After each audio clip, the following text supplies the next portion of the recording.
diseminasi disiplin positif yang akan nantinya disampaikan oleh Ibu Meta Apriani. Tak lupa salawat dan salam marilah kita limpah curahkan kepada junjungan Nabi besar Nabi Muhammad SAW. Semoga kita adalah umatnya yang mendapatkan syafaatnya di yaumil akhir nanti. Amin ya rabbal alamin. Baik, Bapak dan Ibu yang berbahagia, untuk kelancaran kegiatan kita pada siang hari ini, marilah kita awali dengan membaca lafaz basmalah. Selanjutnya sambutan yang akan disampaikan oleh Kepala SMA IT Raudatul Jannah Cilegon. Dalam hal ini akan diwakilkan oleh Bapak Najibi selaku Wakil Kepala SMA IT Raudatul Jannah Cilegon bidang kesiswaan. Kepada Bapak Najibi dipersilakan. Terima kasih Ibu MC. Assalamualaikum warahmatullahi wabarakatuh. Waalaikumsalam warahmatullahi wabarakatuh. Alhamdulillah wa sallallahu alaihi wasallam Muhammad wa ala alihi sayyidina Muhammad. Terima kasih kepada seluruh teman-teman guru berkhusus sekarang ini yang akan presentasi, yaitu dari Ibu Meta untuk menjelaskan tentang sosialisasi budaya positif ya dari CGP ya. Iya, saya bantu Bu Meta makan tempe di hari Selasa. Bu CGP luar biasa.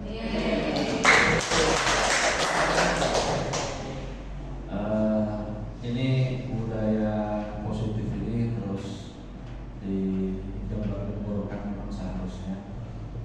Di bahasa kerennya disosialisasikan. Kalau bahasa kampanye itu apa namanya? Lupa saya.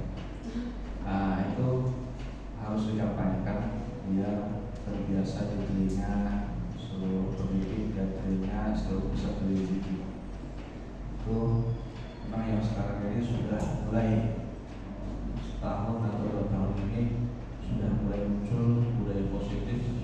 Itu istilah di dunia pendidikan, khususnya setelah munculnya sekolah ramah anak dulu, baru muncul pergantian sebutan satuan pendidikan ramah anak. Dan mohon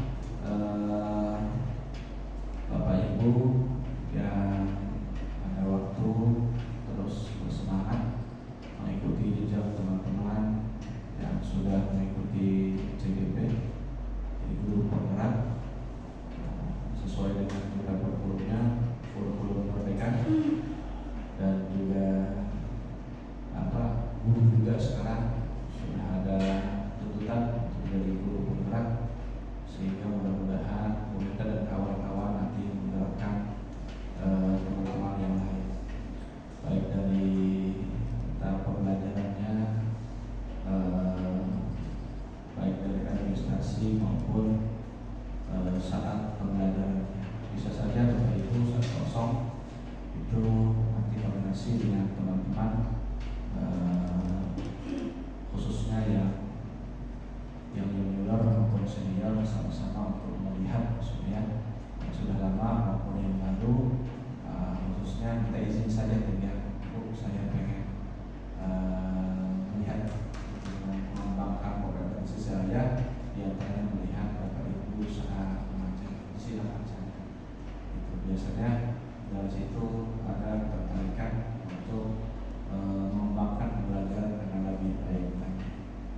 khawatir kalau dengan harapan terus tegang, terus di rumah mulai terus, ada begitu kondisinya. Tidak sama kondisi.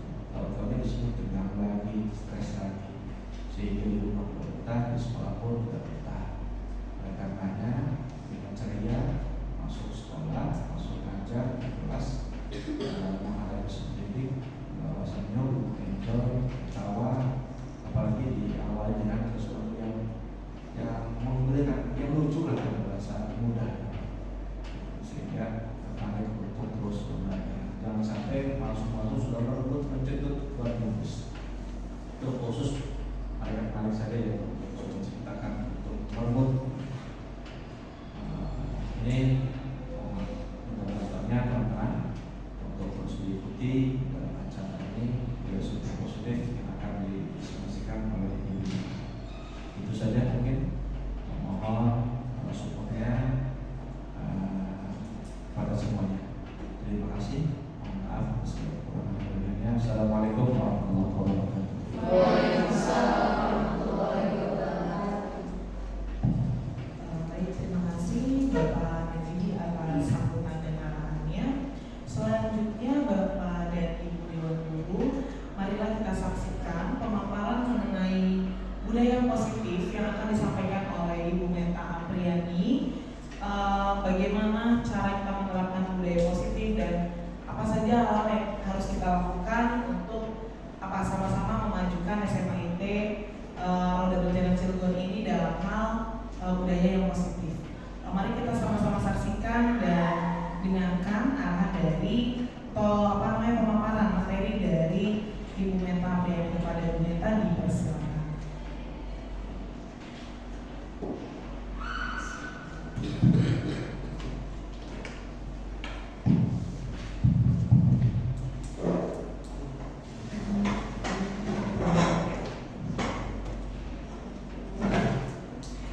Baik Bapak Ibu, mohon izin bismillahirrahmanirrahim. Assalamualaikum warahmatullahi wabarakatuh. Waalaikumsalam warahmatullahi wabarakatuh.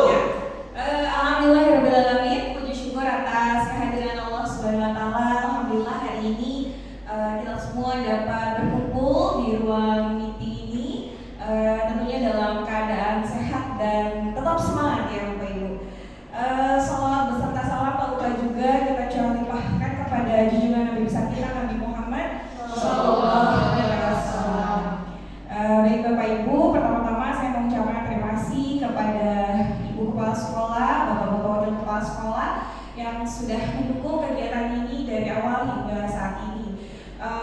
Dan terima kasih juga kepada Bapak Ibu semuanya yang sudah bersedia hadir di tengah-tengah kesibukan Bapak Ibu semua untuk mendengarkan pemaparan atau sharing dari saya terkait materi yang sudah saya dapatkan di program pendidikan guru penggerak.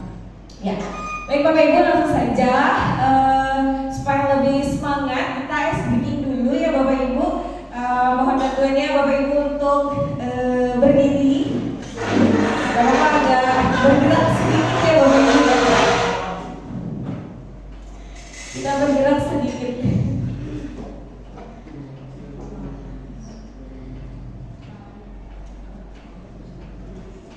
Sambil nyanyi sambil bergerak ya Bapak Ibu.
diputar ke kiri. Miss Evi, boleh bantu di depan?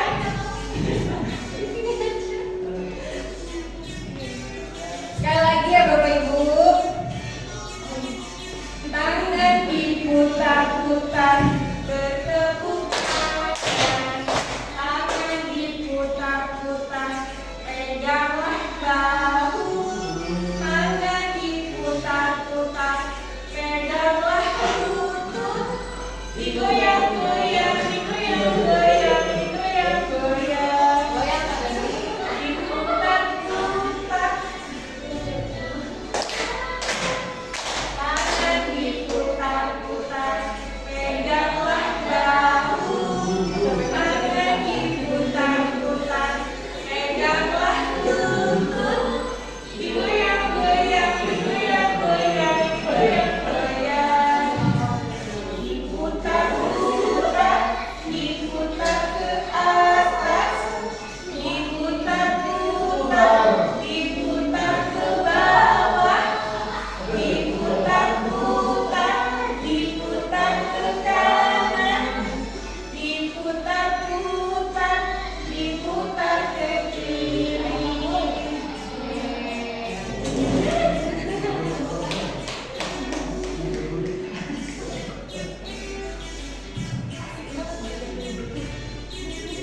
Yeay, tangan Bapak Ibu.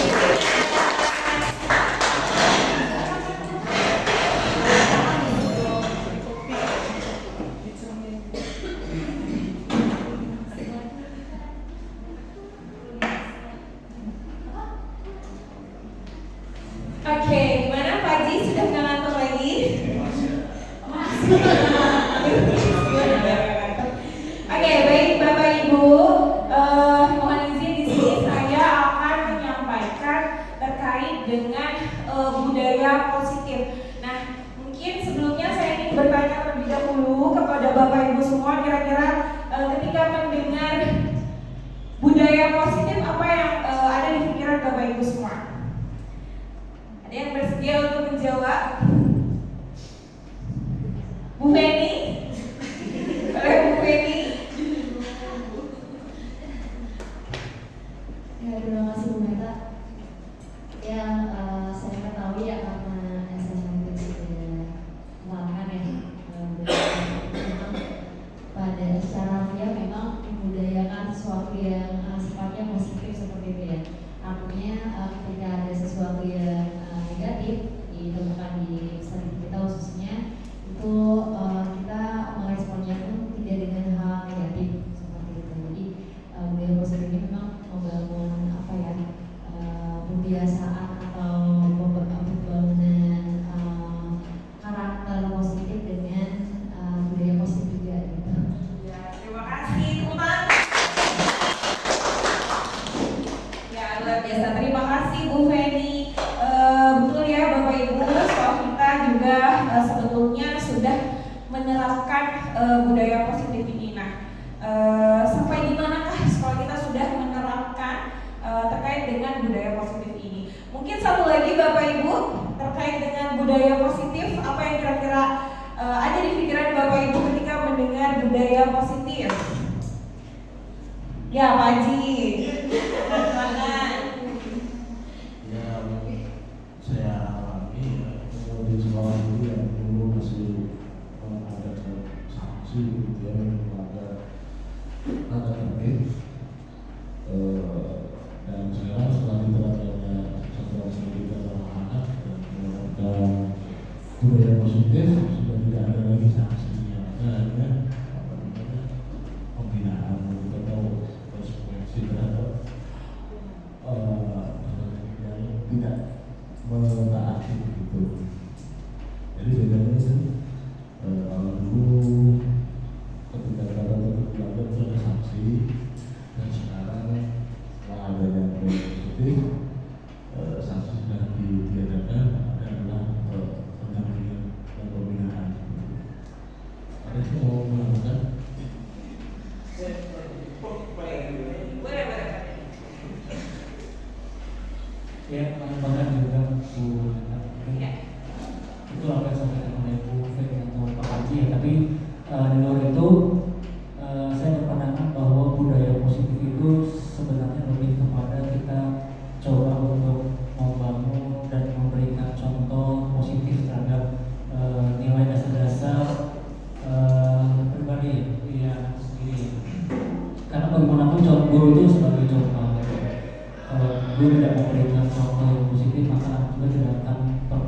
ikut apa yang sudah kita katakan gitu ya.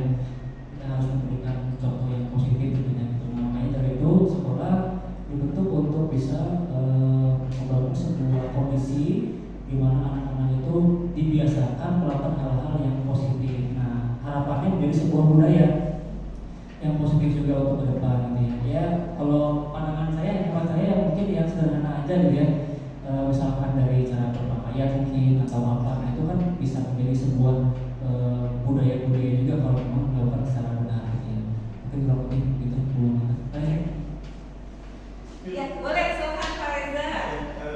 Terima kasih Mbak Dani. Mungkin untuk yang pendidikan masih awal terhadap budaya positif seperti saya, yang terlintas pertama kali mungkin budaya positif itu adalah seperangkat aturan kebiasaan mungkin norma-norma yang diterapkan di sekolah supaya anak-anak kita dengan hal-hal yang dibiasakan menjadi budaya. Terima kasih, tepuk tangan dulu untuk Pak Haji kepada Pak Reza, luar biasa memang guru SMA IPRJ ya. Betul sekali Bapak Ibu semuanya. Jadi tadi menurut Pak Haji kita sudah tidak menerapkan lagi apa hukuman ya Bapak Ibu, yang ada hanya pembinaan atau konsekuensi. Kemudian pada ini tadi adalah kita harus menerapkan kebiasaan-kebiasaan positif sehingga kebiasaan itu bisa menjadi suatu budaya di peserta didik kita ya. Kemudian menurut Pak Reza juga budaya positif itu adalah suatu nilai-nilai atau norma-norma yang juga harus kita sampaikan kepada peserta didik kita. Nah, betul sekali ya Bapak Ibu. Nah, sekarang bagaimana kaitannya dengan pembelajarannya? Pembelajaran yang kita terapkan kepada peserta didik di dalam kelas.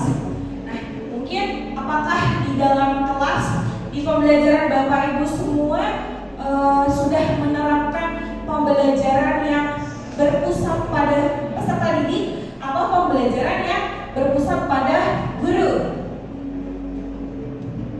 Kurikulum kita saat ini yang menggalakkan apa yang sudah dari kurikulum Merdeka yang sudah menggemakan ya terkait dengan pembelajaran berdiferensiasi ya Bapak Ibu. Nah, bagaimana kaitannya dengan hal-hal tersebut? Baik. Nah, terkait dengan budaya positif ini, konsep inti dari budaya positif di sini ada beberapa ya Bapak Ibu. Yang pertama ada perubahan paradigma belajar, kemudian ada disiplin positif, ada nilai-nilai kebajikan, kemudian kebutuhan dasar manusia, motivasi perilaku manusia, kemudian ada posisi kontrol guru, keyakinan kelas, dan terakhir ada segitiga restitusi. Nah, kemudian bagaimana untuk pembelajaran dengan paradigma baru? Nah, tadi yang sebelumnya saya sampaikan bahwa pembelajaran yang saat ini dirancang berdasarkan kurikulum kita yaitu kurikulum Merdeka ya Bapak Ibu, yaitu pembelajaran berdiferensiasi. Apa pembelajaran berdiferensiasi Bapak Ibu? Iya, pembelajaran yang berpusat pada peserta didik, pembelajaran yang kita sesuaikan dengan kebutuhan belajar peserta didik. Nah, sehingga di sini kita semua dapat memenuhi kebutuhan peserta didik berdasarkan perkembangan sesuai dengan teori psikologi modern untuk mewujudkan apa? Nah, jadi pemerintah di sini membuat atau merancang suatu pembelajaran berdiferensiasi ini tujuannya adalah untuk mewujudkan profil pelajar Pancasila. Nah, apa saja yang ingin pemerintah itu wujudkan? Yang pertama, di sini ada kita semua ya Bapak Ibu menginginkan peserta didik yang beriman, bertakwa kepada Tuhan Yang Maha Esa dan berakhlak mulia. Kita menginginkan peserta didik kita semua adalah peserta didik yang berakhlak mulia. Kemudian yang kedua, kita juga menginginkan peserta didik yang berkebinekaan global. Maksudnya berkebinekaan global di sini adalah terkait dengan penerapan budaya-budaya atau nilai budaya-budaya yang ada di Indonesia ini yang sangat banyak sekali ya Bapak Ibu budaya yang ada di Indonesia ini. Kemudian berikutnya adalah bergotong royong.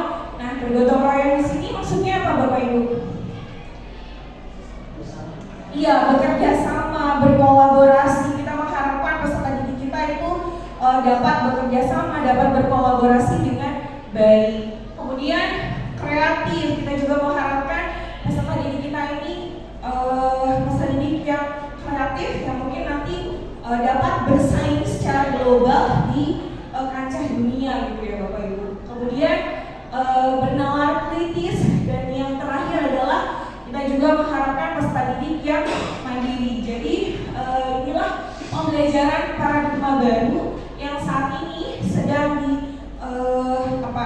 diterapkan, yang pemerintah inginkan di sekolah-sekolah, yaitu pembelajaran yang berdiferensiasi tadi, dengan tujuannya adalah mewujudkan profil pelajar Pancasila. Oke, nah Bapak Ibu, di sini ada beberapa miskonsepsi tentang teori kontrol. Yang pertama yaitu ilusi guru mengontrol murid. Apa maksudnya?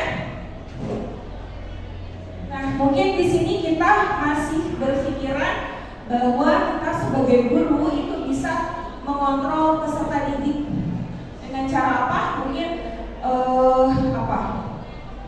meminta peserta didik kita untuk melakukan sesuatu, kemudian dia lakukan, gitu ya. Nah, apakah itu kita bisa menyebut bahwa kita ini sebagai guru bisa mengontrol peserta didik? Kalau misalkan kita meminta peserta didik untuk, nah kamu bersihkan halaman sekolah seperti itu, apakah itu bisa dikatakan kita mengontrol? Belum tentu ya Bapak Ibu, karena bisa jadi peserta didik melakukan hal itu, tetapi bisa aja kita peserta didik itu merasa bahwa saya takut dengan bapak atau ibu ini gitu, sehingga saya melakukan apa yang bapak ibu guru inginkan gitu ya, tapi bukan berasal dari motivasi intrinsik peserta didik tersebut. Jadi ada alasan melakukannya itu karena dia takut kepada kita gitu, atau takut gak dikasih nilai gitu. Namun ternyata itu tidak baik ya Bapak Ibu. Disinilah miskonsepsinya bahwa suatu hal itu harus peserta didik lakukan berdasarkan motivasi yang ada di dalam dirinya. Kemudian juga ada ilusi bahwa penguatan positif, efektif, dan bermanfaat. Apakah betul penguatan positif itu efektif dan bermanfaat? Bisa jadi juga tidak ya Bapak Ibu, karena itu tadi bisa saja itu bukan muncul dalam diri peserta didik itu sendiri, atau bukan karena adanya motivasi intrinsik, motivasi yang berasal dari dalam diri peserta didik itu. Kemudian juga ilusi bahwa kritik dan membuat rasa bersalah mampu menguatkan karakter. Misalkan peserta didik tersebut datang terlambat, begitu ya Bapak Ibu, kemudian kita berdialog dan membuat peserta didik itu merasa bahwa oh iya saya salah seperti itu. Nah, apakah betul itu berasal dalam dirinya? Itu juga belum tentu ada ya Bapak Ibu, belum tentu terjadi. Kemudian ilusi bahwa orang dewasa itu berhak memaksa. Kita sebagai guru berhak memaksa peserta didik. Tidak juga ya Bapak Ibu, karena paksaan itu juga yang akan mengakibatkan anak ini bukan benar-benar sadar dalam dirinya gitu, tapi karena dia takut tadi ya. Jadi ini adalah suatu miskonsepsi yang kita harus pahami bahwa ini semua belum tentu bisa kita lakukan dan membuat si anak itu berubah ya. Jadi bisa saja ini alasannya mereka lakukan itu karena dia takut sama kita gitu, atau peserta didik itu tidak ingin ibu ini marah gitu sama mereka gitu ya Bapak Ibu. Jadi itulah yang terjadi saat ini terkait dengan miskonsepsi tentang teori kontrol. Nah, bagaimana cara mengubah paradigma stimulus respon ke pendekatan yang teori kontrol tadi? Contohnya di sini ada beberapa ya Bapak Ibu. Untuk stimulus respon, realitas atau kebutuhan kita semua. Nah, di sini teori kontrolnya kita harus mengubah pemikiran kita bahwa realitas atau kebutuhan kita itu berbeda. Jadi jangan kita menganggap bahwa kebutuhan semua peserta didik itu sama. Namun kita harus berpikiran bahwa kebutuhan peserta didik kita semua itu berbeda. Jadi kita harus menyiapkan sesuatu sesuai dengan kebutuhan peserta didiknya. Kemudian semua orang melihat hal yang sama, itu stimulus responnya. Dan untuk teori kontrolnya, kita harus berpikir bahwa setiap orang memiliki gambaran yang berbeda. Kemudian ada juga kita mencoba mengubah orang agar berpandangan sama dengan kita. Nah, teori kontrolnya kita harus membuat diri kita berpikir bahwa kita berusaha memahami pandangan orang lain itu tentang dunia. Gambarannya saja berbeda, tentu saja pemahamannya tentang pandangan dunia itu berbeda. Kemudian berikutnya adalah perilaku buruk dilihat sebagai suatu kesalahan. Teori kontrolnya kita harus berpikir bahwa semua perilaku memiliki tujuan. Kemudian orang lain bisa mengontrol saya, namun kita harus berpikiran bahwa hanya Anda yang bisa mengontrol diri Anda sendiri. Kemudian ada juga saya bisa mengontrol orang lain, namun teori kontrolnya itu Anda tidak bisa mengontrol orang lain. Pemaksaan ada pada saat tujuan gagal, itu stimulus responnya. Teori kontrolnya kolaborasi dan konsensus menciptakan pilihan-pilihan baru. Dan yang terakhir, model berpikir menang atau kalah. Kemudian teori kontrolnya modal berpikir menang-menang. Jadi tidak boleh ya Bapak Ibu kita berpikiran bahwa guru itu pasti menang dan peserta didik itu kalah. Tapi kita harus berpikiran mengontrol diri untuk menganggap kita bisa menang dan peserta didik juga bisa menang dengan versinya masing-masing. Nah, selanjutnya ada disiplin positif. Disiplin ini berasal dari kata disiplina yang artinya belajar. Disiplin mengacu pada disiplin diri yang memiliki tanggung jawab terhadap apa yang dilakukan berdasarkan nilai-nilai yang diyakini. Jadi dapat kita garis bawahi di sini bahwa disiplin itu kita harus memunculkan sikap tanggung jawab kepada peserta didik kita agar disiplin ini bisa berjalan. Karena tanpa adanya tanggung jawab itu peserta didik kita tidak mungkin bisa menjalankan aturan-aturan yang sudah dibuat. Gitu. Dalam arti peserta didik itu mungkin bisa lepas kontrol, tidak menerapkan sikap disiplin ini.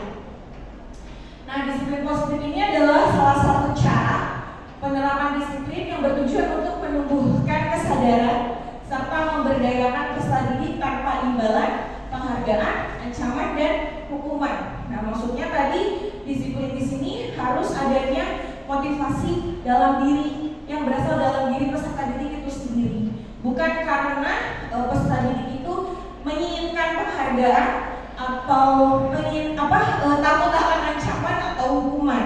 Tetapi kita di sini harus berusaha mungkin lebih keras lagi bagaimana caranya supaya sikap disiplin ini muncul karena motivasi keinginan anak itu sendiri, bukan karena adanya suatu penghargaan atau hukuman.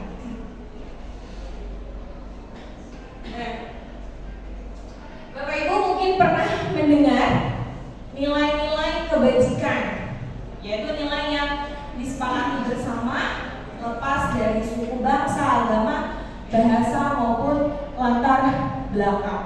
Nah, nilai-nilai kebajikan di sini ini bisa kita gunakan untuk membuat suatu kesepakatan kelas. Mungkin Bapak Ibu di sini sudah semua mencoba ya menerapkan atau mengajak peserta didik di kelas untuk membuat suatu kesepakatan kelas. Nah, di sini contoh nilai kebajikannya berdasarkan profil pelajar Pancasila itu tadi yang ada 6 ya Bapak Ibu, beriman dan bertakwa, kemudian berkebinekaan global, gotong royong, mandiri, kreatif, dan bernalar kritis. Kemudian ada juga toleransi, rasa hormat, integritas, mandiri, menghargai, antusias, empati, keingintahuan, kerjasama, percaya diri, dan komitmen. Ada juga dapat dipercaya, lurus hati, pendengar yang aktif, tidak merendahkan orang lain, dan memberikan yang terbaik dari diri. Jadi kesepakatan kelas yang kita buat itu sebaiknya diarahkan ke nilai-nilai kebajikan. Nah, kemudian kebutuhan dasar manusia. Kebutuhan dasar manusia ini adalah segala sesuatu yang kita lakukan untuk mendapatkan apa yang kita inginkan. Seluruh tindakan yang kita lakukan itu memiliki tujuan tertentu, dan semua usaha terbaik yang kita lakukan adalah dalam rangka agar kebutuhan dasar kita terpenuhi dengan baik. Nah, ada 5 kebutuhan dasar manusia yang di sini harus terpenuhi. Yang pertama adalah bertahan hidup. Maksudnya bertahan hidup di sini itu kita tahu peserta didik kita ya Bapak Ibu, mereka terpenuhi makanan, pakaian, tempat tinggal, keamanan dan kesehatannya. Kemudian kasih sayang dan rasa diterima. Rasa diterima, dipedulikan, berbagi, kerjasama, menjadi bagian dalam kelompok.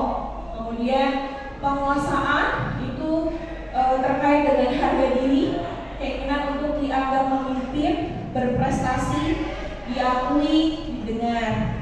Kemudian ada juga kebutuhan kebebasan yang terkait dengan mandiri, memiliki pilihan, mencoba hal baru, mampu mengendalikan arah dirinya.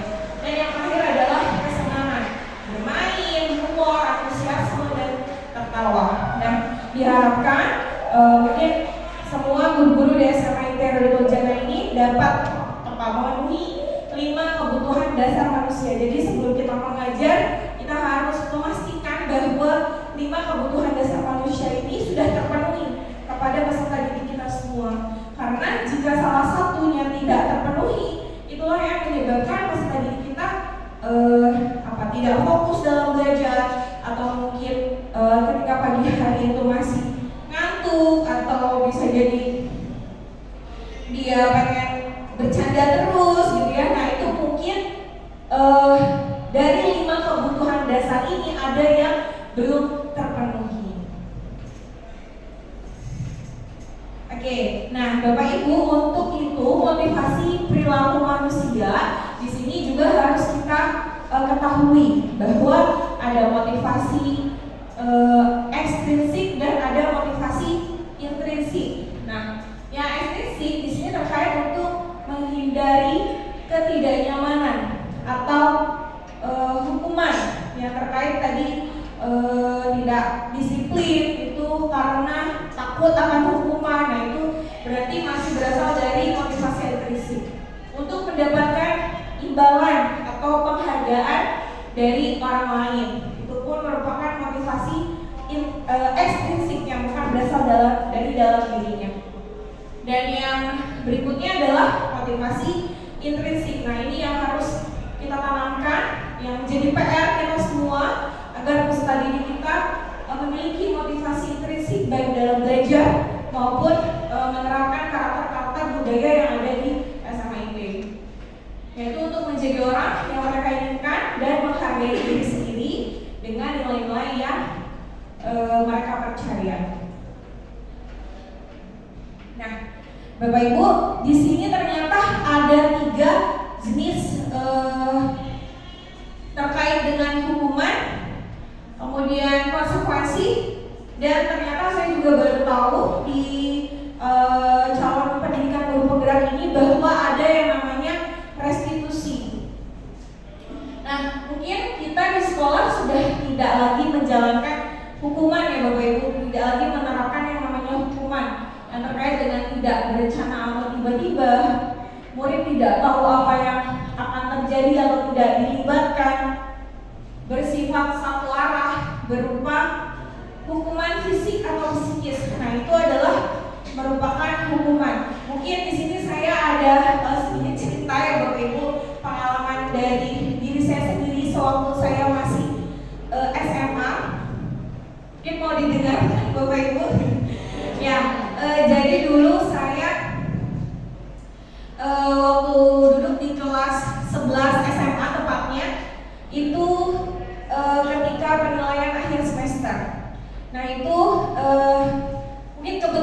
juga nilai nilai ujian saya itu matematikanya 100 Bapak Ibu. Nah, kemudian di kelas saya itu ada semacam keyakinan kelas mungkin ya Bapak Ibu yang dibuat bersama oleh wali kelas saya gitu, dan itu pun berasal dari wali kelas saya sendiri yang memberikan ide itu gitu. Jadi siapa yang nilai ujiannya itu 100 itu nanti dikasih uang 100.000 katanya sama beliau. Nah, kemudian ketika nilai itu keluar diumumkan, nilai saya 100, wali kelas saya itu ekspresinya itu seperti tidak percaya gitu. 100? Emang iya 100 gitu ya. Mungkin karena mata pelajarannya juga matematika. Dan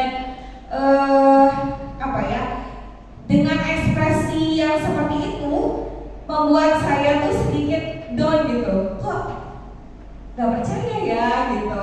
Padahal saya mengerjakan itu dengan jujur, dengan berusaha sekeras mungkin gitu ya. Tapi motivasinya memang waktu itu bukan karena pengen dapat uang 100.000 itu ya Bapak Ibu, karena memang saat itu saya menyukai guru matematika yang ketika itu mengajar saya gitu. Jadi saya ketika itu hobi gitu belajar matematikanya. Maka saya berusaha keras gimana caranya saya bisa melakukan atau mengisi ujian ini dengan sempurna gitu. Nah, dengan ekspresi yang seperti itu dan dilanjutkan dengan kata-kata yang menurut saya itu sangat membuat hati saya terluka gitu ya. Tapi ternyata itu menjadi cambukan buat saya.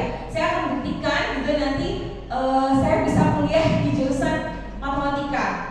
Nah, mungkin di sini bisa digarisbawahi Bapak Ibu ya. Ternyata kita sebagai seorang guru itu harus mulai dari mimik muka, cara bicara, kemudian kata-kata yang dikeluarkan itu ternyata harus hati-hati ya Bapak Ibu. Salah sedikit saja ternyata itu membekas sampai saat ini gitu. Bahkan saya pun masih sangat ingat sekali ekspresinya, kata-katanya seperti apa itu masih sangat ingat sekali gitu di pikiran saya. Nah, mungkin itu jadi salah satu contoh yang itu adalah menurut saya adalah hukuman psikis ya Bapak Ibu, hukuman psikis yang sulit untuk disembuhkan, sulit untuk dilupakan. Ternyata itu suatu hal yang tidak baik gitu, menjadi kenangan buruk untuk peserta didik kita. Nah, itu mungkin salah satu contoh yang harusnya kita tidak melakukan hal itu ya Bapak Ibu. Itulah dimana ada kata-kata yang guru itu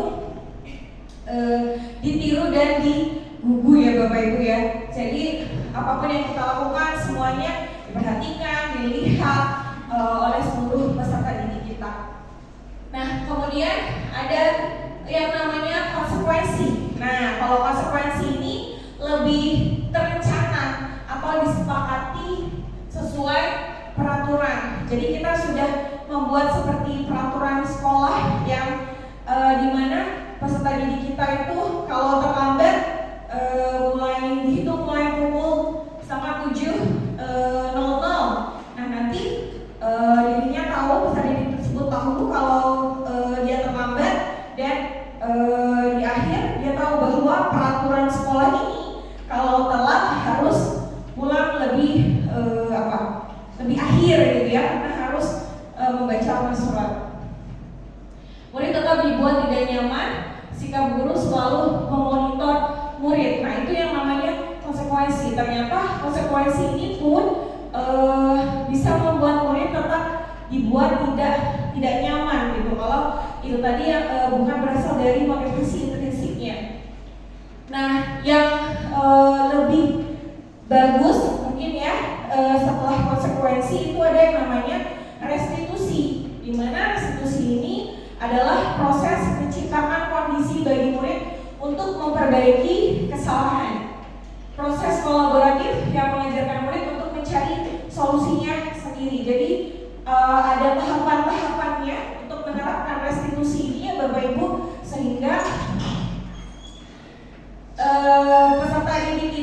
dari dialog yang kita sampaikan itu bisa membuat atau menyadarkan murid itu sendiri bahwa oh iya ya, saya salah gitu. Jadi kalau salah harus lakukan apa? Nah, jadi dari proses restitusi ini pesan ini lebih lebih sadar, lebih bisa menerima apa yang harusnya dia lakukan, karena dari proses itulah kita akan adanya kolaboratif yang akan mengajarkan peserta didik itu mencari solusi untuk permasalahan atau kesalahan yang sudah mereka perbuat. Nah, Bapak Ibu, di sini ada 5 posisi kontrol yang mungkin di sini kita bisa berpikir di diri kita sendiri bahwa kita ada di posisi mana yang sering ada dalam keseharian kita menghadapi peserta didik. Yang pertama ada penghukum, kemudian yang kedua ada pembuat merasa bersalah, yang ketiga ada teman, kemudian ada pemantau, dan yang terakhir adalah manajer. Nah, ini adalah 5 posisi kontrol. Kira-kira yang sudah kita lakukan atau yang sering kita lakukan itu posisinya ada di mana, Bapak Ibu? Pembuat merasa bersalah ya, Bu Malaya. Gimana contohnya, Bu? Kok bisa Ibu posisikan diri Bu Mala sebagai ibu guru pembuat merasa bersalah?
Terima kasih Bu Opi, tepuk tangan dulu untuk semua Mulai.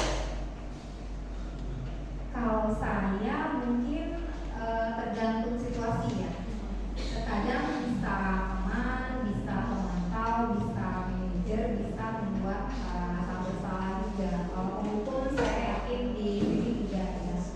Karena mungkin apa saya katakan demikian? Karena di beberapa peserta didik juga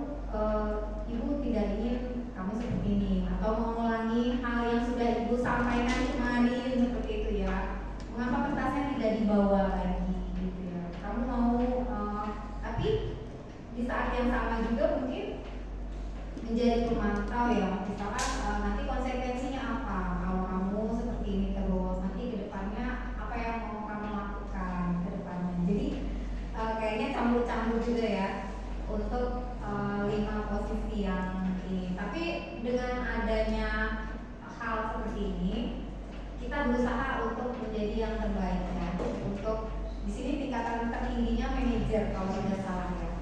Jadi kita berusaha untuk menjadi pemantau atau manajer lah kalau menurut saya. Kita jangan kasih. Terima kasih teman-teman untuk Jadi tergantung situasi ya Bu ya, apa yang dilakukan anak itu dan kita harus memposisikan sebagai apa. Ya betul sekali ya Bapak Ibu, dari 5 posisi kontrol ini semuanya baik, semuanya tujuannya baik, yaitu untuk mendisiplinkan peserta didik. Nah tapi yang paling baik tadi juga sudah disampaikan Bu Ani, yaitu posisinya adalah sebagai manajer. Nah bagaimana untuk menerapkan kita sebagai seorang guru menjadi manajer untuk peserta didik, kita. Nah, Bapak Ibu di sini ada contoh penerapan 5 posisi kontrol guru. Kasusnya adalah siswa tidak memakai atribut lengkap saat upacara bendera. Nah, di sini ada sebagai penghukum. Mungkin kalimatnya hormat pada bendera selama 1 jam. Nah, ini instruksi ya, Bapak Ibu. Ayo hormat pada bendera selama 1 jam ya, gitu ya. Nah, itu adalah posisi sebagai penghukum karena anak tidak mengetahui hukuman ini sebelumnya gitu. Belum ada kesepakatan antara kita sebagai guru dengan peserta didik. Jadi tiba-tiba saja gurunya mengatakan seperti itu. Nah, itu adalah sebagai penghukum atau hukuman yang diberikan kepada anak. Kemudian ada juga contoh di sini pembuat merasa bersalah. Tadi sudah dicontohkan juga oleh Bu Mala, Bu Ani, Bu Afi. Berapa kali ibu atau bapak harus memberitahu kamu selalu saja mengecewakan ibu. Nah itu kan jadi membuat diri si anak tadi merasa bersalah terhadap kita. Kemudian di sini ada juga contoh yang sebagai teman. Nah biasanya kalau teman itu ada ajakan, ada kalimat ajakan. Ayo dong ikuti aturan sekolah, tolong bantu ibu. Sekali ini aja, ya sudah tidak apa-apa. Lain kali jangan sampai berbuat seperti ini lagi ya, gitu. Nah itu adalah kalimat yang menjelaskan bahwa posisi kita itu adalah sebagai teman. Kemudian ada juga contoh dari sebagai pemantau.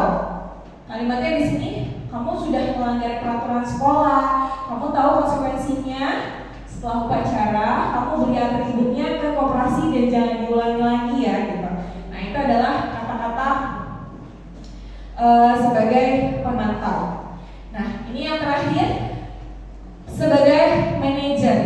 Jadi kita terus bertanya kepada anak sampai anak ini tahu akan kesalahannya dan apa yang harus dia lakukan dengan kesadarannya sendiri.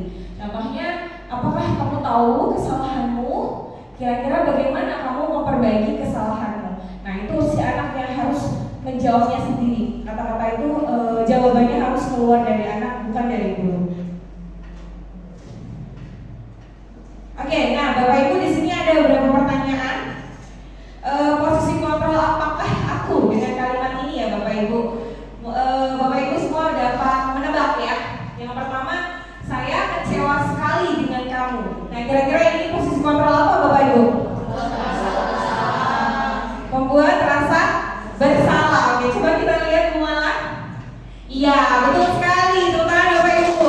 Bahwa ini adalah kata-kata posisi kontrol membuat merasa bersalah. Next. Kemudian yang kedua, kamu tidak pernah benar melakukannya. Nah, apa kira-kira? Penghukum atau pemantau? Wah, ada dua jawaban. Setia mendampingi ya Bu ini. Sama yang mendapatkan pemantau atau penghukum? Sudah dipilih. Ternyata ini adalah kata-kata dari posisi kontrol, yaitu penghukum.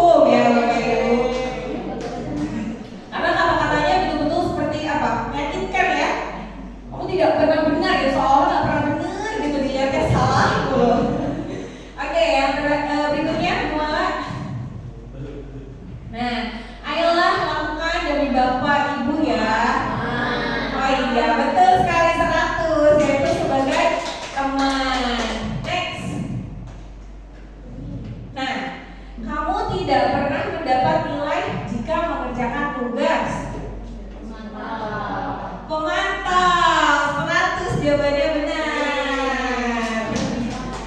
Satu lagi, nah, masih bisa ditebak nih ya Bapak Ibu. Apa rencana ya, ini adalah kalimat sebagai posisi manajer. Wah, luar biasa Bapak Ibu ini. Oke, nah berikutnya Bapak Ibu terkait dengan keyakinan kelas. Pertanyaannya di sini adalah mengapa keyakinan kelas, bukan peraturan kelas? Pak Najib, bantu jawab. Ya, sebetulnya keyakinan kelas atau peraturan kelas dan di sini tertulis bukan peraturan kelas. Ini nanti bisa kan bebas ya. Nah, kalau bahasa keyakinan biasanya sih hati ya. Jadi merasa dirinya merasa dirinya bisa untuk disiplin, merasa dirinya untuk sungguh-sungguh. Ini sehingga ada keyakinan kelas. Kalau peraturan itu ya masih di luar hati ya. Bisa ada bentuk hanya bentuk tulisan, bentuk belum ada penanaman dari dalam hati. Itu saja perbedaan mungkin. Terima kasih. Tepuk tangan buat Pak Najib. Saya bisa ambil kesimpulan dari apa yang sudah Pak Najib sampaikan. Keyakinan kelas bukan peraturan kelas. Keyakinan kelas itu tadi Pak Najib sudah sampaikan bahwa bisa dilakukan dengan sungguh-sungguh seperti itu ya. Kalau peraturan itu hanya tertulis saja. Nah, jadi Bapak Ibu, kenapa bukan peraturan tapi keyakinan? Karena kalau keyakinan kelas di sini itu dibuat berdasarkan diskusi. Jadi yang membuat adalah peserta didik itu sendiri bersama guru gitu. Tapi kalau peraturan yang membuat hanya sepihak, hanya guru saja yang membuat, peserta didik tidak dilibatkan. Maka dari itu tadi bisa saja peraturan itu hanya tertempel tapi tidak tertanam pada peserta didik. Karena peraturan itu bukan berasal dari mereka gitu, tapi dari sekolah. Kita semua gitu yang membuat adalah guru, tapi peserta didik tidak dilibatkan. Atau bisa juga untuk keyakinan kelas itu untuk bahasa umumnya bisa ya, komitmen kelas ya. Iya betul Pak. Kesepakatan, komitmen atau keyakinan kelas. Karena keyakinan masih seakan-akan tentang agama. Iya, betul sekali Pak Najib. Oke, selanjutnya. Nah, Bapak Ibu, mungkin Bapak Ibu di sini juga tadi sudah pernah membuat keyakinan kelas yang dibuat atau ditempel di kelas-kelas bersama peserta didik. Nah, ini ternyata langkah-langkah yang seharusnya diterapkan dalam pembuatan keyakinan kelas, gitu Bapak Ibu. Biasanya anak-anak membuat kesepakatan kelas itu dengan Bapak Ibu wali kelas dan anak-anak kelasnya. Nah, saya pun sebelumnya pernah membuat kesepakatan kelas bersama peserta didik saya sendiri di kelas saya, tapi ternyata tahapannya itu ada yang kurang. Tahapannya itu belum terstruktur. Nah, ternyata inilah tahapannya. Yang pertama itu mempersilahkan murid kelas untuk bercurah pendapat tentang peraturan yang perlu disepakati di kelas. Kemudian yang kedua, mencatat semua masukan-masukan para murid di papan tulis atau di kertas.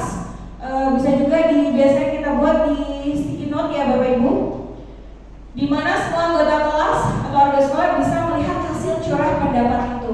Jadi dari masing-masing mungkin menuliskan, ditempelkan di papan tulis sehingga semuanya bisa melihat pendapat seluruh warga yang ada di kelas. Kemudian dari yang sudah ditempel tadi, ternyata kita harus mengubahnya dulu ke kalimat positif. Biasanya anak-anak itu ada yang menuliskan tidak boleh mencontek misalkan. Nah, kata-kata tidak boleh itu kan merupakan kalimat negatif ya Bapak Ibu. Jadi itu semua harus kita baca dulu dan yang negatif tadi harus kita ubah dulu ke berpikir. Misalnya apa Bapak Ibu kalau misalkan tidak boleh mencontek? Ya, mengerjakan dengan jujur seperti itu. Nah, berikutnya setelah kita ganti ke dalam bentuk kalimat positif, ajak murid untuk menemukan nilai kebajikan. Nilai kebajikan atau keyakinan yang tujuh dari peraturan tersebut. Jadi biasanya kan lumayan panjang kalimat yang dibuat oleh peserta didik itu. Nah, dari kalimat itu yang sudah kita ubah ke dalam kalimat positif, itu kita arahkan ke nilai-nilai kebajikan yang sebelumnya tadi sudah disampaikan ya Bapak Ibu. Misalkan tadi ada rasa hormat, saling menghargai. Nah, jadi kalimat yang panjang itu kita singkat dan kita golongkan ke dalam nilai-nilai kebajikan. Maksudnya ke yang mana? Jadi kita persingkat. Keyakinan kelas itu tidak boleh terlalu banyak, tapi bisa berkisar antara 3 sampai prinsip atau keyakinan. Bertanggung jawab, disiplin. Nah, mungkin bisa disingkat ke nilai-nilai kebajikan itu. Kemudian semua warga kelas dipersilakan meninjau ulang dan menyetujui dengan menandatangani keyakinan kelas itu bahwa semua sudah sepakat terkait kesepakatan kelas itu. Nah, berikutnya keyakinan kelas selanjutnya bisa diletakkan di dinding kelas di tempat yang mudah dilihat semua warga kelas. Jadi ternyata tidak boleh panjang-panjang ya Bapak Ibu, karena bisa jadi kalau terlalu panjang kalimatnya atau terlalu banyak kesepakatan kelas yang dibuat, itu peserta didik bisa jadi lupa gitu, sulit untuk menjalankannya. Nah, setelah kesepakatan kelas dibuat Bapak Ibu, ternyata ada tahapan selanjutnya, yaitu kita bisa membuat tabel T, namanya tabel T. Contoh di sini nilai kebajikannya adalah saling menghormati. Nah, di sini ada tampak seperti, tidak tampak seperti. Nah, gunanya untuk apa? Supaya anak tahu, oh iya, ketika nilai kebajikannya itu atau kesepakatannya harus saling menghormati, apa yang perlu saya lakukan dan apa yang tidak perlu saya lakukan, tidak boleh saya lakukan.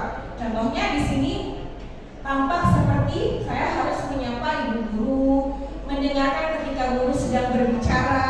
Nah, tidak tampak seperti acuh pada ibu guru. Nah, ini maksudnya yang tidak diperbolehkan ya Bapak Ibu. Atau mendengarkan ketika guru sedang bicara itu tidak tampaknya berisik atau ngobrol di luar topik pembahasan. Nah, berikutnya setelah tabel T itu ada yang namanya tabel Y.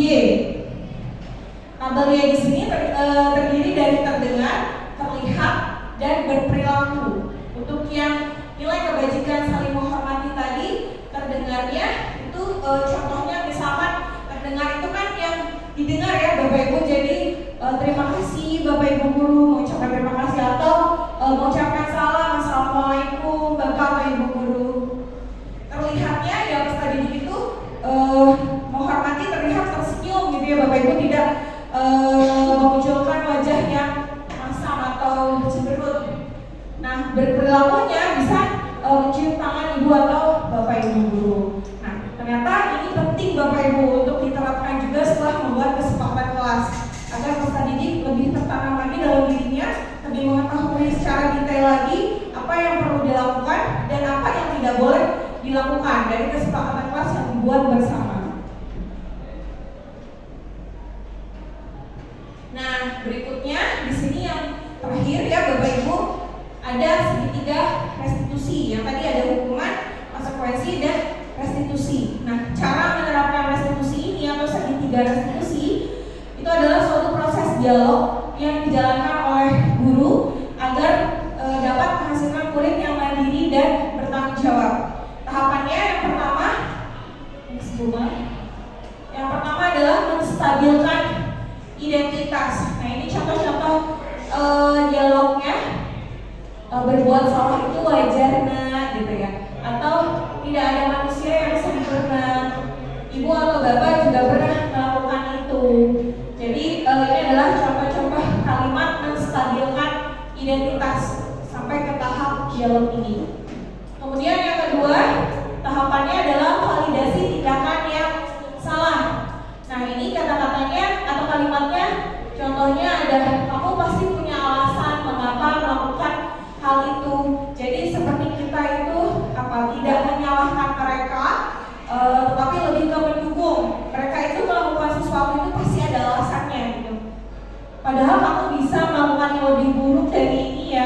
gitu ya. Misalkan contohnya kesalahan mereka adalah menjahili temannya dengan misalkan Bapak Ibu marah-marah gitu ya, atau memukul temannya gitu. Nah, kita harus mengangkat anak dulu supaya anak itu tahu bahwa kita tuh gak sepenuhnya menyalahkan mereka gitu. Jadi kita bisa bantu dengan kalimat pasti kamu bisa melakukan hal yang lebih buruk ya gitu ya, padahal yang sudah dilakukan itu sudah buruk gitu, tapi kita angkat dulu dirinya. Atau kamu patut bangga karena telah melindungi sesuatu yang penting bagimu, kamu melakukannya karena mempertahankan sesuatu yang penting bagimu. Nah, itu adalah tahapan validasi tindakan yang salah. Berikutnya adalah menanyakan keyakinan. Nah, ini tadi yang tahapan kalau kamu salah itu kamu harus lakukan apa gitu. Contohnya apa keyakinan kelas kita. Jadi kalau sudah buat keyakinan kelas, kita kembalikan ke situ Bapak Ibu. Nilai-nilai apa yang telah disepakati bersama, seperti apa gambaran sebuah kelas yang ideal menurut kamu, atau kamu ingin menjadi orang yang seperti apa. Nah, itu arahkan mereka untuk menjawab apa yang harus mereka lakukan atas kesalahan yang sudah mereka perbuat. Nah, Bapak Ibu, di sini saya juga sudah ditugaskan untuk menerapkan segitiga restitusi. Jadi di sini ada video. Kasusnya adalah di sini ada dari kelas 3 Bapak Ibu kemarin di hari Jumat minggu lalu ada Bintang, kemudian Alvan dan Yusuf. Itu mereka menendang-nendang pintu kelas di saat keputriannya waktu itu yang mengisi Bu Sandra. Jadi sebenarnya mereka sudah turun dari lantai 4 setelah sudah selesai sholat Jumat, terus mereka mau melanjutkan makan siang gitu. Tapi Bu Sandra lama keluarnya gitu, jadi mereka mungkin protes, Bu saya udah lapar gitu, cepetan dong keluar gitu. Nah, itu yang mereka ungkapkan.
jadi di sini saya memanggil ketiga anak ini ya Bapak Ibu untuk menanyakan apa yang terjadi gitu.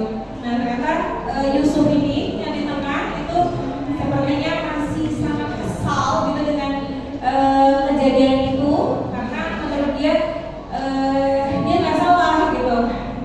Dia itu menurutnya benar gitu. Saya waktunya sudah habis Bu, kementeriannya seringnya setiap Jumat lama banget Bu keluarnya gitu, sehingga jam istirahat mereka untuk ngambil makanan di dalam kelas itu berkurang gitu. Jadi mukanya tuh kayak masih yang kesel gitu si Yusuf ini.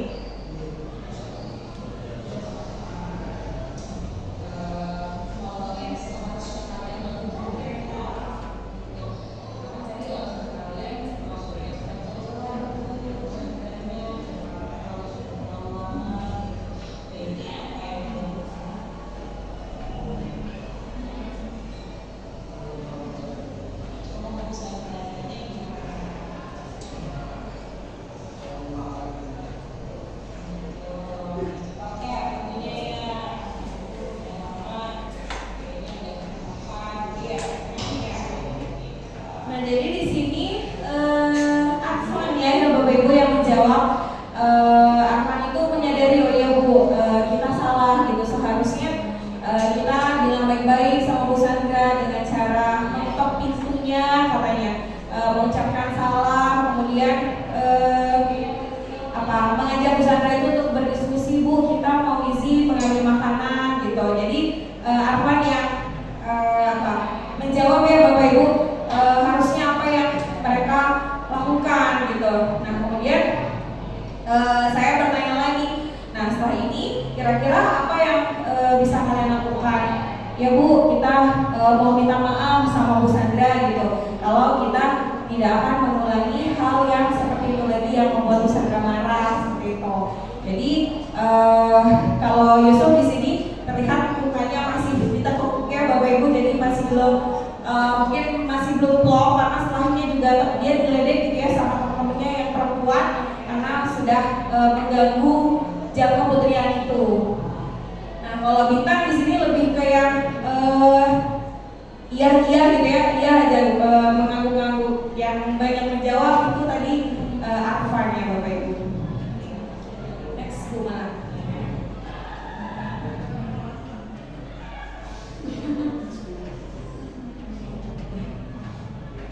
Nah, itu tadi ya Bapak Ibu, mungkin saya juga masih belajar untuk menerapkan segitiga restitusi itu memang ternyata tidak gampang ya Bapak Ibu. Nah, kemudian apakah semua masalah yang ada pada anak-anak itu harus diterapkan dengan segitiga restitusi? Tidak ya Pak ya? Kenapa Pak? Kalau menurut saya nggak semua masalah itu bisa ya restitusi. Akan pertama cara memproses kesalahan anak-anak itu beda-beda. Ada yang mungkin kayak anak pertama tadi siapa tahu dia tahu ini kesalahan saya. Ini hal yang harus saya lakukan adalah ini.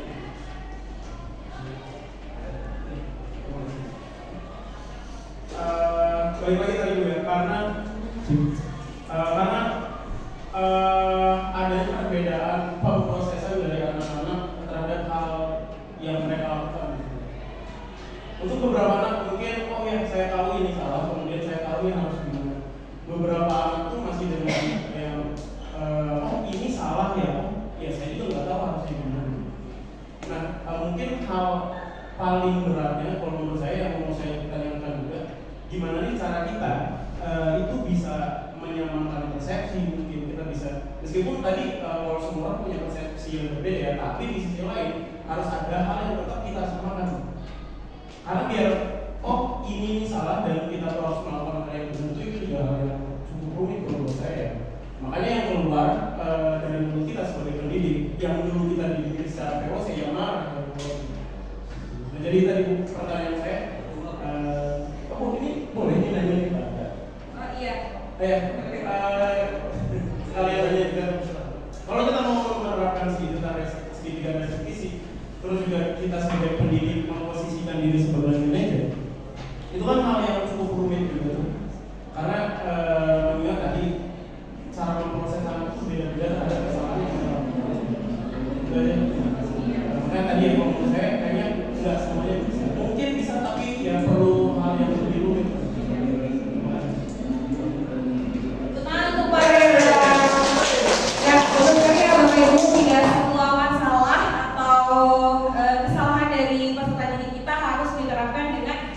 hingga eksekusi. Ya, tapi kalau misalkan masalah itu lebih simple atau cukup dengan teguran saja, nah itu juga tidak masalah ya Bapak Ibu ya. Nah, itu mungkin Bapak Ibu semua yang dapat saya sampaikan. Jadi di sini kalimat penutupnya adalah dalam penerapan program disiplin positif, hendaknya guru memiliki standar kepribadian, profesional dan sosial yang baik, di mana guru mampu merefleksi dirinya dalam posisi kontrol saat ini. Bagaimana perjalanan dirinya sebagai among sesuai dengan yang diinginkan oleh Bapak Pendidikan kita, yaitu Ki Hajar Dewantara sebagai manajer ya, yang menuntut murid-muridnya menjadi insan yang mandiri, merdeka dan bertanggung jawab. Tentu saja Bapak Ibu, mohon maaf atas segala kesalahan atau kekurangan, karena di sini saya kita sama-sama belajar ya Bapak Ibu. Saya sharing kepada Bapak Ibu semua dari apa yang sudah saya dapatkan. Terima kasih. Wassalamualaikum warahmatullahi wabarakatuh. Saya kembalikan lagi kepada doa. Wah, Bapak Ibu, coba kita tepuk salut dulu untuk Bu Meta ya. 3, 2, 1, tepuk salut. Salut, salut. Salut, salut. Salut. Baik, terima kasih Bu Meta atas paparannya yang luar biasa. Kita dapat banyak ilmu mengenai menerapkan disiplin positif di sekolah kita ini. Ada sesi tanya jawab untuk satu penanya saja yang tadi sudah dari Pak Reza. Apa mau ditambah Bu Meta? Satu saja cukup ya. Dari Pak Reza pertanyaannya, bagaimana cara kita menyamakan persepsi begitu untuk menerapkan TWLY di dalam sekolah ini? Ya, terima kasih atas pertanyaannya Pak Reza. Ya, bagaimana cara kita menyamakan persepsi? Tentunya kita harus duduk bersama ya Pak ya, harus duduk bersama kepala sekolah, bapak-bapak wakil kepala sekolah, semua bapak ibu guru untuk menyamakan persepsi. Kita diskusi dulu, harus disamakan mungkin dari setiap kelas, mulai dari kelas 10 sampai kelas 12 kalau kita akan melaksanakan atau membuat kesepakatan tadi ya Pak ya, kesepakatan kelas. Nah, kemudian tahapan-tahapan yang harus dilakukan pun di situ kita harus samakan persepsi. Apa dulu yang harus perlu kita lakukan agar di setiap kelas itu punya kesepakatan kelas yang mungkin isinya akan berbeda-beda, tapi cara untuk menerapkannya atau hasil dari kesepakatan kelas yang ada itu yang sudah ditempel di dinding kelas itu sama tadi terkait dengan nilai-nilai kebajikan. Nah, kemudian kesepakatan kelas yang ada itu mungkin bisa di-share ke seluruh dewan guru yang mengajar atau ke seluruh warga sekolah agar kita mengetahui bahwa kesempatan kelas yang diinginkan oleh kelas ini apa gitu, agar ketika terjadi suatu penyimpangan dengan peserta didik kita semua Bapak Ibu guru di sini yang mungkin nantinya akan melakukan segitiga restitusi tadi tahu gitu bahwa ada kesepakatan kelas yang sebelumnya sudah disepakati oleh si anak itu terkait dengan kesalahan yang sudah mereka lakukan. Itu mungkin Pak Reza dari Bapak Ibu semua mungkin ada yang mau menambahkan, silakan Bapak Ibu. Baik, terima kasih Bu Meta atas jawabannya. Cukup dipahami Pak Reza? Cukup. Alhamdulillah kalau seperti itu. Sesi tanya jawab sudah selesai. Cukup satu penanya saja. Selanjutnya untuk rasa syukur kita atas kegiatan diseminasi ini sudah berjalan dengan lancar. Marilah kita tutup sama-sama dengan